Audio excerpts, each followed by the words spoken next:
কাজের কাজ করেছে হালান্ড। 3 গোল ভরে দিয়েছে অবৈধ রাষ্ট্রের বিরুদ্ধে। টয়লেট টিমের বিপক্ষে গোল করে পবিত্র ভূমির পতাকার সামনে দাঁড়িয়ে সেলিব্রেশন করলেন আর্লিং হালান্ড। আজকের ম্যাচে ওই মুহূর্তে ফুটবল ছাড়িয়ে মানবতার প্রতীক হয়ে উঠলেন নরওয়ের এই গোল মেশিন। আজকের এই দৃশ্য শুধুমাত্র একটি ম্যাচের প্রেক্ষাপট নয়, বরং পুরো পৃথিবীর কোটি মানুষের সমর্থনের আস্থার ভালোবাসার প্রতিফলন।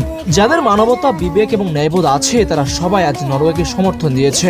পবিত্র ভূমির মাটিতে নিরপরাধ মানুষদের উপর অত্যাচার চালানোই অবৈধ রাষ্ট্রের বিরুদ্ধে ফুটবলের মাঠে গর্জে উঠল আজ প্রতিবাদের সুর। আজকের ম্যাচে নরওয়ে খেলেনি শুধু জয়ের জন্য, তারা অন্যায়ের বিরুদ্ধে রুখে দাঁড়িয়ে খেলেছে মানবতা ও ন্যায়ের প্রতি সমর্থন দিতে।